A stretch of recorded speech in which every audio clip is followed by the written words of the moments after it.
มีข่าวคืบหน้าดีจะมารายงานสู่พ่อแม่พี่น้องเขาฟังพร้อมเดียวกันก็จะเป็นเจ้าชั่วคูเปอร์กับเจ้าสิแปลเป็นภาษาลาวให้ฟังเอาเพิ่นเว้าอย่างก่อนอื่นก็ให้เชิญดร.บุญทรอีกครั้งหนึ่งขึ้นถึงเวทีกล่าวให้คำสำคัญและก็รายงานโดยสังเขปต่อเพื่อนสมาชิกของเราขอเชิญ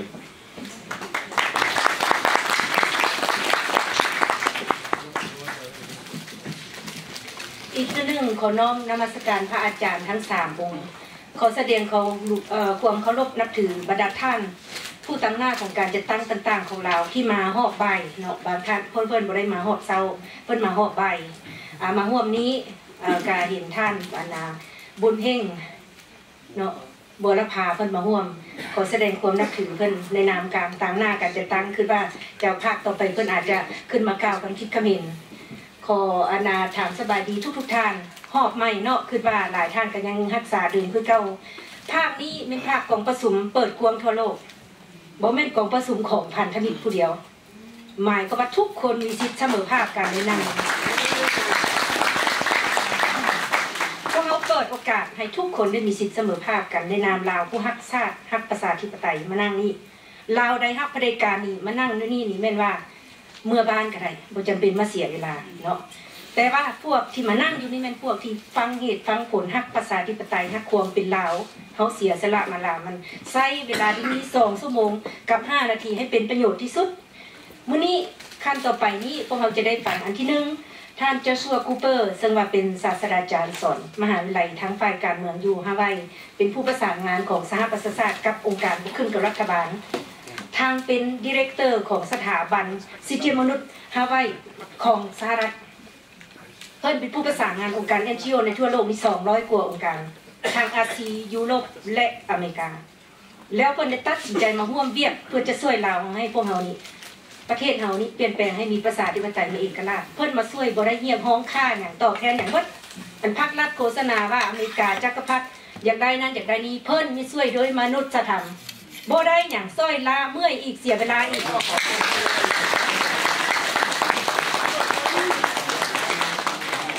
เงินเดือนเพิ่นชั่วโมงนึงเท่าใดมาซ้อยเฮานี่บ่ได้เงินเดือนจักอันเนาะอันนี้แจ้งให้พวกท่านทราบมันคำโฆษณาของผู้นำภาครัฐบ่มีจริงพวกเพิ่นเม็ดมนุษย์ประเสริฐที่ช่วยเหลือมนุษย์ที่ถูกทรมานฉะนั้นองค์การของเพิ่นยังใส่ชื่อว่าองค์ Indigenous เนาะสำหรับชนชาติส่วนน้อยชนชาติชนเผ่าชาวโลกที่ถูกกดขี่ทรมานเฮาก็เป็นชาติหนึ่งถูกกดขี่อยู่ในนี้เพิ่นก็ตัดสินใจมาช่วยเฮาเนาะอันนั้นเป็นภาคส่วนหนึ่งฉะนั้นเพื่อบ่เป็นการเสียเวลาข้าพเจ้าบ่อยากกล่าวอย่างเรื่องเวียงงานของพันธมิตรเทื่อขอเชิญท่านเจ้าสัวกุเปิลมากล่าวว่าเวียงงานของเพิ่นพัวพันกับพวกเฮานี่ไปฮอดใส่แล้วมื้ออื่นนี่มีรายการอย่างใดให้เพิ่นมากล่าวจันเห็นท่านวันหลังแปลลาวอังกฤษขอเชิญค่ะ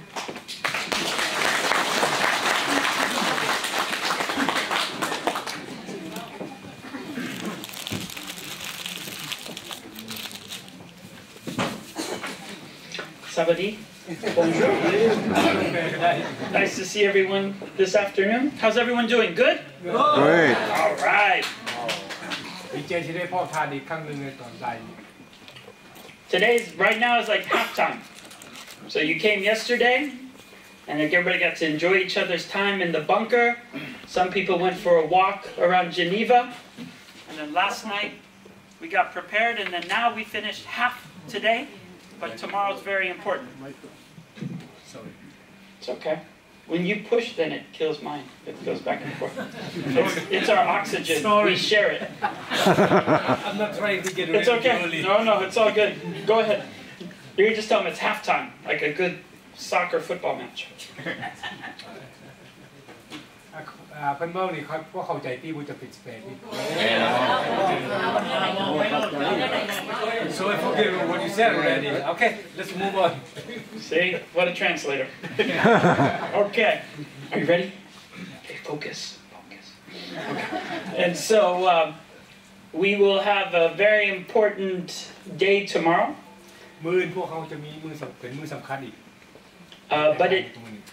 it didn't just happen that we all came here this weekend and all of the work was done. A lot of the work began almost a year ago. เรื่องเรียกสิเป็นมื้อนี่มันย้อนเฮามามันเป็นมื้อนี่เฮาเฮ็ด แต่เขามานี่โบแมนฉันเรียกที่เขาเห็ดพัฒมิเทศนี่ที่ไม่ได้โดนแล้วแต่มืออื่นนี่มือนี่มืออื่นนี่เป็นสิ่งสำคัญ So I'll explain to you, at the United Nations, there's many mechanisms that we can put pressure on Laos. อยู่ในระดับของสหประชาชาติแล้วมีทุกหลายวิธีการที่จะบีบบังคับใส่ความกดดันใส่รัฐบาลลาว With many of the different examples you have, whenever you get information from your family, if you give it to me, I can send it to 3 or 4 different directions at the UN. ตัวอย่างก็เป็นพวกเขาเห็นอยู่แล้วบางข่าวต่างๆสำคัญเกี่ยวกับเรื่องเมืองลาวเมนส่งมาให้พันธมิตรพวกเขา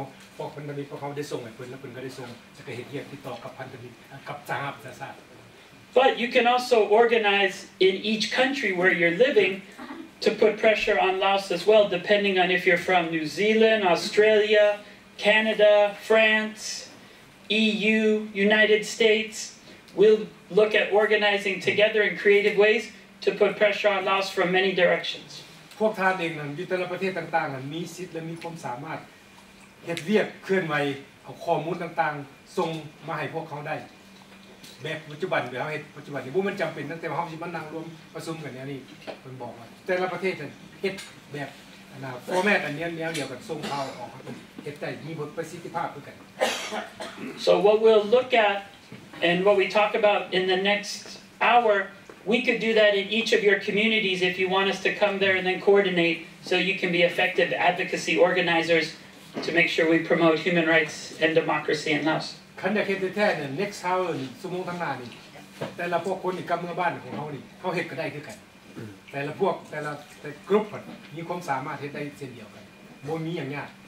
So far we've had meetings where we went to Australia and we had gatherings like this where we discussed strategy, but we also went to Canberra to meet with the Department of Foreign Affairs and Trade because they have a dialogue between Australia and Laos. But we have to go the day before they meet, so they use our words when they meet with Laos. ตัวอย่างเพิ่นได้เฮ็ดมาแล้วในเฉพาะการเคลื่อนไหวทางพันธมิตรประชาธิปไตยได้เดินทางไปประเทศออสเตรเลียประเทศออสเตรเลียเป็นประเทศหนึ่งที่มีสัมพันธภาพทางการค้ากับรัฐบาลลาวการค้าเนี่ยมันมีความสำคัญเดี๋ยวนี้นี่บ่แม่นเอาปืนเลี้ยวกันมันเอาเงินและเศรษฐกิจบีบบังคับได้เวลาได้ที่มีการติดต่อระหว่างรัฐบาลลาวกับรัฐบาลออสเตรเลียพวกเขาจะเอาไปหาเขาเจ้าโดยเฉพาะเพิ่นจะจัดขึ้นอยู่ที่กรุงแคนเบรา3 ปีที่ผ่านมาพวกเขาได้ไปหารัฐมนตรีต่างประเทศของออสเตรเลียไปหารัฐมนตรีกระทรวงพาณิชย์ของออสเตรเลียว่านี่มีปัญหาของเราเดี๋ยวนี้พวกที่เจ้าไปค้าขายเยอะเดี๋ยวนี้รัฐบาลลาวนี่กดขี่ข่มเหงประชาชนลาวพวกเจ้าเสียจังได๋เขาย่านเด้อันนี้ก็เพราะว่าระบบตะกี้มันบ่มีแนวนั้นเฮาผู้จักเฮ็ดตะกี้แนวนั้นแต่ว่าเพิ่นเฮาพันธมิตรประชาธิปไตยนี่ได้เฮ็ดมาแล้วเป็นขั้นตัวอย่างหนึ่งในจำนวนหลายๆ And it's almost coming up time again to go back to Australia because every 2 years Australia meets with Laos to discuss specific situations that come to their mind,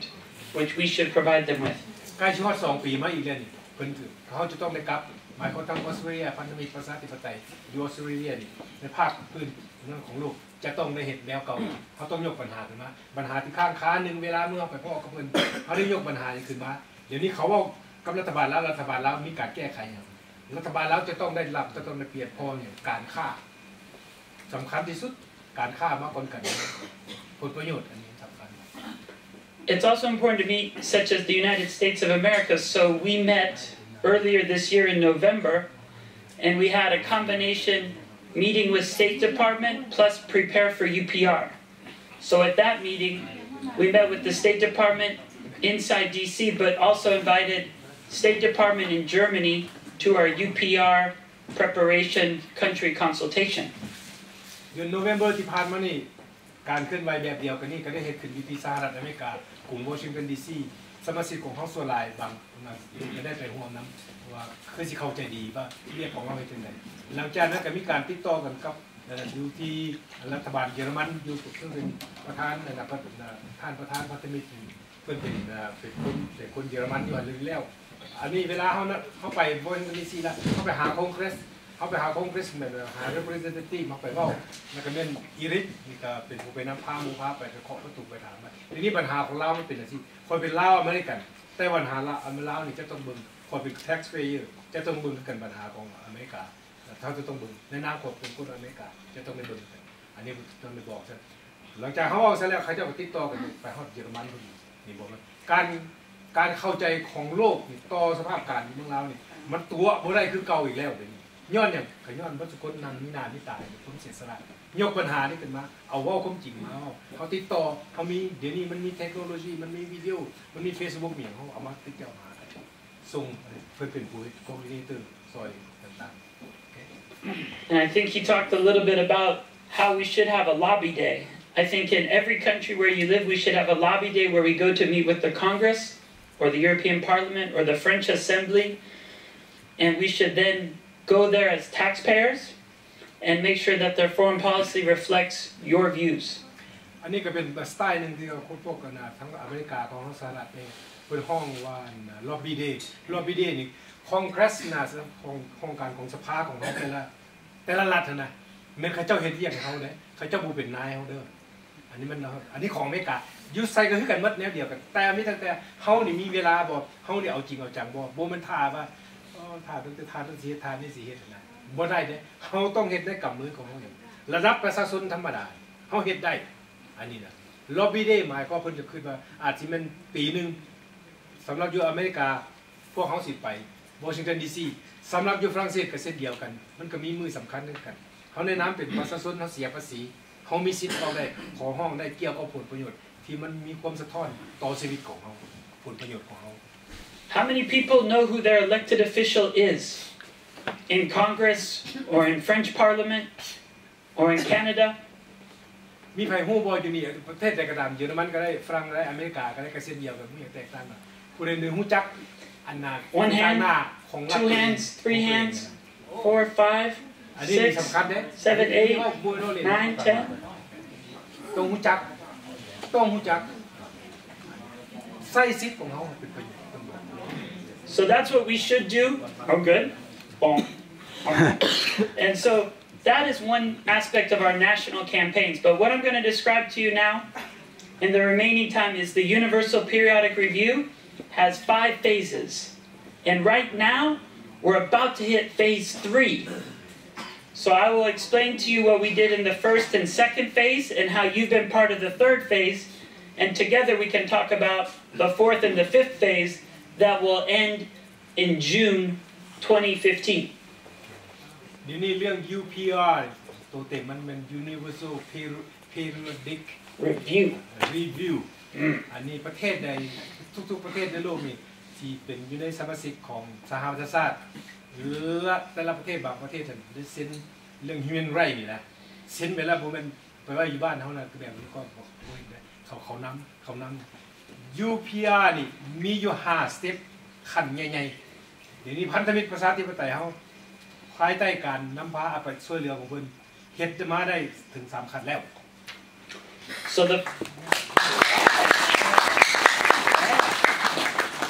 So the first step is known as preparation. So to prepare for the UPR, we organized since last January to gather information from all of you to make sure that we have the most important information to give to the governments so that they can speak directly to Laos tomorrow. ขั้นตมิตรขั้นเตรียมการหมายก็ว่าเขาเก็บกำเอาข้อมูลต่างๆที่เกี่ยวกับเรื่องการล่วงละเมิดสิทธิมนุษย์เรื่องการข่มเหงเรื่องการจับคนเรื่องการสร้างเขื่อนเรื่องการทุกสิ่งทุกอย่างที่รัฐบาลลาวที่ปฏิบัติข่มเหงประชาชนนั่นเก็บมันเรียบร้อยแล้วอันนี้แปลว่าเพิ่นเอาเสนอขึ้นให้รัฐบาลของประเทศของไผมันคือจังสหรัฐอเมริกาเพิ่นก็ได้เสนอให้อันนั้นเวียกนี่เป็นเวียกสำคัญเป็นประธานเพิ่นเฮ็ดอันว่าเขาเจ้าที่ว่าเหตุการณ์มื้อนึง25 ชั่วโมงแล้วมันเวียกอันนี้แหละมันเวียกอันนี้เฮ็ดละส่งไปส่งมาแล้วบ่ได้ส่งไปให้กันคือจังได้ติคลิปซื่อๆแล้วบ่ได้เขียนได้อย่างมันม่วนซั่นต้องได้เตรียมการเขียนการว่าฟอร์แมตของมันต้องให้มันถูกอยู่กับฟอร์แมตของเขาเจ้าซั่นเขาเจ้าก็บ่เอาใช้เวลาหลายใช้เวลาเทคนิคก็มีอย่างโปรเฟสชั่นอลแล้วก็นำพาของท่านประธานและคนอื่นๆนี่ดร.สิงห์คนนึงแล้วก็ท่านของไซอีกคนนึงที่ให้การช่วยเหลือเป็นเรื่องเวียกนี่อยู่ในระดับคันบุญในระดับแล้วอยู่ในโลกนี้มันมี180 กว่าประเทศเขาเวลาเขาไปเปิดเบิ่งแล้วเขาเป็นบุญแล้วเขาติ่มเสียเวลา มันอย่างนั้นเขาต้องได้เตรียมมันจะก็มีข้อหากัน Punton, you want to add anything? You sure? Okay, so we prepared 5-page reports from Alliance for Democracy in Laos, and I wrote one as well for my NGO, and we submitted them to the United Nations. And now they're on the website of the Office of High Commissioner for Human Rights. หลังจากข้อมูลที่เขาเสนอไปแล้วเป็นบังคับของเพื่อนอีกต่างหากเป็นจำนวน5 หน้าแล้วก็โพสต์ของเพื่อนอยู่ในเว็บไซต์ของเพื่อนอีกเพราะว่าเป็นเว็บไซต์อันนี้เป็นกันซิว่าก็เป็นพวกนักต่อสู้ด้วยกันนะแล้วอยู่นี่มันขึ้นแล้วแบบสหประชาชาติอะไรเห็นตรงนั้นย้อนที่ว่าประเทศผลงานจะเอาซอยการร่วมมือกันอย่างใกล้ชิดมันจะก็ออกมาในรูปนั้นเมื่อผู้ใดส่งไปส่งมาแล้วคนบอกว่าส่งไปให้เลยสหประชาชาติ6,000 หน้าอันนั้นไปว่าตัวกันซื่อๆนั่นมันไม่เป็นความจริงอันที่แท้ๆเนี่ยมันเพื่อนเบ้านี่ขั้นตะบิดนี่ได้ขั้นตะบิดเนี่ยเพียง5 หน้าแล้วเอาขึ้นในเว็บไซต์ได้ใครจะเบิ่ง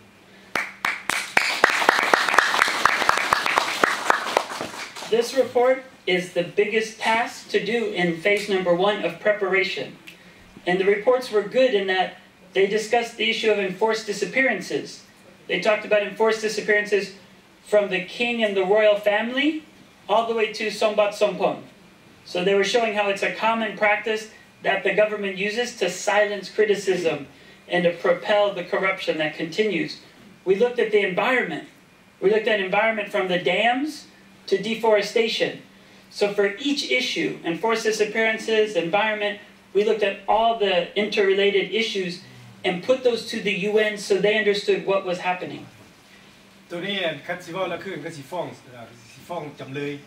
แต่ว่าพวกเขานี่เป็นโจทย์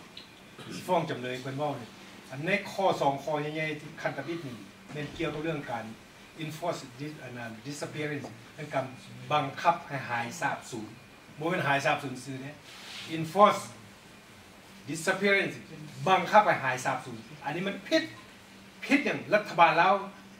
ได้มาเซ็นแล้วได้รับรู้แล้วแต่ว่ายังบ่ทันได้ผ่านสภารับเอาว่าเพิ่นสิปฏิบัติได้อันนี้เป็นคาคอเป็นกิจเวทคาคอแล้วตัวที่2มาเป็นเกี่ยวกับเรื่อง environment อัน environment หมายก็เกี่ยวกับเรื่องecology นี่นะเรื่องอะไรสภาพแวดล้อมสภาพเราเข้าใจหลายรู้ได้เรื่องสภาพแวดล้อมมันเป็นเวลาเฮ็ดคือเรื่องการสร้างเขื่อนการตัดไม้มันมีอย่างเวลาเอา2 อันนี้นี่มาใส่แล้วล่ะก็ทุกสิ่งทุกอย่างที่การปฏิบัติของรัฐบาลปัจจุบันนี้มันแน่เสร็จนอกกฎหมายคันเวลาแน่นอกกฎหมายแล้วเรื่องกรณีจับคนก็นอกกฎหมายบ่ปฏิบัติตามกฎหมายอันนี้ก็บ่ตามกฎหมายแล้วโลกขันจะมาเบิ่งแล้วอ้าวรัฐบาลแล้วนี่มันเป็นจังซี่ตะกี้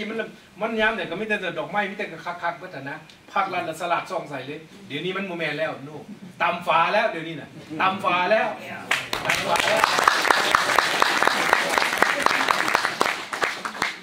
So that's very important that we wrote that report and it's now in the UN officially. That's the first phase. เขาสหประชาชาติเพิ่นฮู้จักรับรู้เลยปัญหาปานนี้ And it's very important that you, throughout the year, when you get new information, you feed us and send us that information so we can give updates to the UN. ข่าวอย่างต่างๆข่าวกัน abuse ต่างๆบ่แม่นว่าแล้วไปเอามาเลยเพราะว่าเวลาเพิ่นได้ข่าวแล้วเอาข่าวตัวเก่ากับตัวใหม่มาเวียดมันโชว์มันแสดงถึงลักษณะสันดานของรัฐบาลลาวเผด็จการมันเฮ็ดอีหยังเห็นบ่มันอยู่หั่นมันบ่เปลี่ยนจักเทื่อมันมีแต่ขี้กูแล้วมันอยู่หั่นมันบอกภาษาโซลาวมันบอกนิดนึงแต่มันบ่บอกโลกมันตัวแต่ว่าเฮาสามารถเอาข้อมูลมาหลักฐานมามันผ้าขาวกับผ้าขาวผ้าแดงกับผ้าแดงมันอยู่หั่นคือเก่าบักโมกับบักโมบักแตงกับบักแตงอยู่เป็นจังซั่น The second phase is interaction. So what you have to do is take the 5-page report and all the information from impacted individuals and human rights defenders, and then you have to get it to the governments of the world so that they put the good questions forward and make strong recommendations. ต่อไปขั้นที่2เป็นขั้นสำคัญมันขั้นพัวพันกับรัฐบาลสากลรัฐบาลนานาชาติได้อันนี้ได้ปัญหาของประเทศลาวมันมีอยู่อย่างซี่เดี๋ยวนี้นี่พวกเขานี่เพิ่นนั่นพาซอยเฮ็ดส่งให้รัฐบาลต่างประเทศสากลให้รู้จักปัญหาของเราลึกซึ้งขึ้นปัญหาของเรามันมีเขาเจ้าบ่เข้าใจปัญหาของเขาบ่ได้สามารถ40 ปีที่ผ่านมา30 กว่าปีที่ผ่านมาพวกเขาบ่ได้เอาเฮ็ดในลักษณะนี้เขาเจ้าก็เลยลืมไป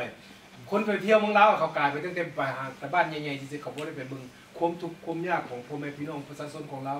ของเฮาที่อยู่บ้านนอกขอกก็มีส่งเสื้อนุ่งบ่มีเด็กน้อยบ่มีขี้มูกขี้นั่นเห็นบ่นั่งฟ้าห้องเรียนยังอันซ่องแล้วเห็นฟ้าอยู่เขาบ่ฮู้ตัวนั้นเดี๋ยวนี้นี่มันได้ข้อดังจากข้อตัวนั้นสเต็ปที่1ขั้นที่1แล้วขั้นที่2นี่มันการพัวพันกับหมายว่าการต่อสู้ของพวกเขานี่กว้างขวางออกไป So at the interaction phase officially ends today. มื้อนี้ขั้นที่2นะมันจบมื้อนี้ผ่านมื้อนี้จบมื้อนี้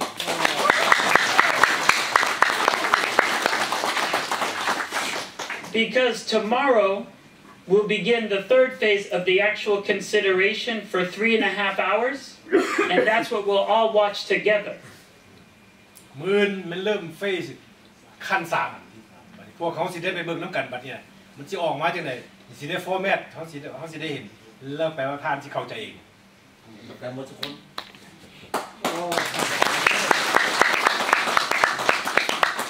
But there was a lot of work we did in phase 2, so let me tell you some of the things we did on your behalf. First, in October, we had a human rights training in Geneva at the NGO called Sifidop. And there, Bunton and ADL was with other activists from other countries, Ukraine, who are also going through difficult challenges. Also with people from countries such as Moldova, Kyrgyzstan. All those countries are also doing UPR now as well. This morning was Kyrgyzstan over at the UN. So we networked with them. But more importantly, you have to make a document that works for the governments. So we came up with 3 things. We took all the information you gave us in the 5-page report and made 3 simple things. Issues, what's your priority issues? Questions, which questions you want them to ask? And finally, recommendations. And we made many different documents that are 2 pages long with issue, question, recommendation. Because tomorrow, the government can do 2 things. It can ask a question of Laos that they want them to answer, or it can make a recommendation of what Laos should do. So we took the 5-page documents and we took more information and made these issue, question, recommendations. So in October, we had a side event in the Palais des Nations, and with that, we brought everyone there, and then everyone shared that information. So Bunton gave a speech, and there were over 30 people in the room to talk about the UPR and our questions and recommendations in October. เดือนออกตุเบอร์ที่ผ่านมานี่ทั้งการเรียกการเคลื่อนไหวของพันธมิตรประชาธิปไตยแมนดร.บุญทรได้ไปถือเทรนเรื่อง human rights อยู่ที่เจนีวานี่แหละเนี่ยมันมีปัญหาของประเทศหลายประเทศเคิร์กิสถานประเทศลาวและประเทศยูเครนนี่กำลังเป็นเส้นที่ปัจจุบันนี้ล้วนแล้วแต่เกี่ยวกับเรื่องพัวพันเกี่ยวกับเรื่องการเมืองของคณะของการhuman rights สิทธิมนุษย์ At the UPR side event in October, it was very important that we met with governments. So I took her document and I met with 24 governments just in one morning. We passed out all those documents in the Human Rights Council session. 24 government representatives. Yes, 24 diplomatic missions. In October. In October, officially. เดือน October นะแปลว่าเพิ่นได้มี paperwork ของพวกเขาที่พวกเขาส่งเข้าไปกับพวกตื่นตอนในมือเดียวกันนั้นหลังจากมีเทรนนิ่งเรียบร้อยแล้วเพิ่นได้ไปพ้อกับ24ประเทศผู้ต่างหน้า24ประเทศเกี่ยวกับเรื่อง human rights มันกลุ่มคำว่าเขาต้องพัวพันกับสากลให้หลายขึ้นแล้วแม่นเพิ่นเองเป็นผู้ซอยพวกเขาอันนี้สำคัญเลยเรื่องการพัวพันนี่ก็คันเอาบ่พัวพันก็คงจักเป็นประเทศหรือ2ประเทศคันไปพ่อแต่ประเทศเวียดนามแล้วก็แล้วตอนนั้น100 ปี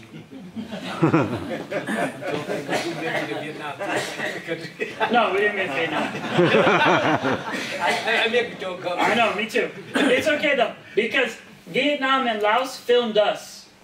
while we did the side event. I mean, there's many good stories to tell in human rights work. So when we gave our speech, it was many NGOs and good governments, and the UN. But then in the back was the Lao government filming us with their computer. So it's pretty funny because it's obvious. They're like, and we're like, you're filming us. And they look like, who, us? And it's so obvious, it's almost like high school, you know? Like if you can tell they're looking at you and you're looking at them, but, you know, it was a very interesting thing. But that took place. But more importantly, we met with the right governments so that we'll have a result tomorrow, hopefully, that will show what you care about. แต่ว่าเพิ่นเป็นพ่อนี่ก็เป็นพ่อรัฐบาลที่เป็นมิตรเกี่ยวกับเรื่องเป็นห่วงเป็นใยกับเรื่องhuman right เรื่องสิทธิมนุษย์เกี่ยวกับเมืองลาวแต่มื้อนี้พวกเขาสิไปพ่อละเขาเจ้าสิออกมาอยู่แน่ล่ะมื้อนี้รัฐบาลลาวต้องได้มาเด้ต้องมานั่งมาแล้วเดี๋ยวนี้รัฐบาลลาวยังมูจักว่าพวกเขาไปเว้าหยังกันกับสหประชาชาติแบบนี้นะมีเลขานะเจ้าให้ไปเว้าต่อไปโอเค go ahead And then in December there was a UPR pre-session. At the UPR pre-session it's only 1 hour long. So you have to be very smart and strategic. But in 1 hour, they flew Bunton here, and she was able to speak, and I was on the panel too. And we once again brought up the issues regarding Laos at the UPR pre-session in December, on December 1st through 3rd. And at that meeting, there were 31 governments. บอกการมันมีความก้าวหน้าเป็นขั้นไปแล้วมันเดือนเดซember ท่านประธานได้มารายงานอีกบัดนี้ตอนมารายงานตอนนี้มีอยู่31ประเทศออกจาก24ขึ้นมา31ประเทศห้องว่า pre-session มันหมายความว่ามาเว้าย้ำอีกข้อมูลที่ผู้เจ้าส่งมามีเป็นจริงบ่เขาเจ้าจะขอข้อมูลเพิ่มเติมยั่งยืนได้บ่มีวิดีโอบ่เนี่ยเอาให้เป็นหลักฐานพอพวกเขาบ่ได้เว้าความเท็จจริงเขาย่านมันเป็นซั่นเขาอยากให้เฮาเอามีข้อหลักฐานมีมาเฮาแต่ว่ามันเฮามีหลักฐานว่าทุกอย่างเวียกที่เฮาเฮ็ดแต่ละหน้าการรับผิดชอบแต่ละแนวมันพวกเขามีแนวแบ็กอัพหลักฐานแบ็กอัพเกี่ยวกับรัฐบาลลาวนี่แหละพวกเขามีมันจะก้าวขึ้นมาฮอด31ประเทศ And now we're wrapping up phase 2 of interaction, and the last thing we did with that was this morning we had the press conference where 3 journalists came. We saw that weren't us. He wanted to ask a good question, but 3 journalists showed up here at the press conference and they webcast it live around the world to other media. And 2, I will wait. เข้าใจบอก มื้อเช้านี่แปลว่าเฮ็ดแถลงข่าวนะบ่แม่นว่าแถลงข่าวมานั่งโก้ๆนี่ถามสิเด้เพิ่นมีเหตุมีผลอยู่เบื้องหลังนักข่าวผู้หัวรุ่นน่ะหมอนั้นชื่อว่า Geneva Time นี่มันหนังสือพิมพ์ใหญ่ของเมืองอันนี้นี่ได้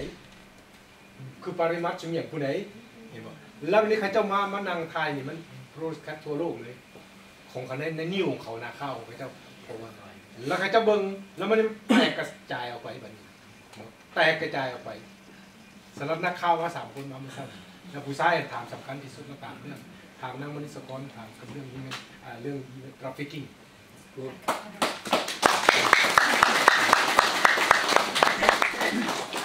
And the last thing we did is I think you should give a big applause for everyone up here because they gave a really good side event just now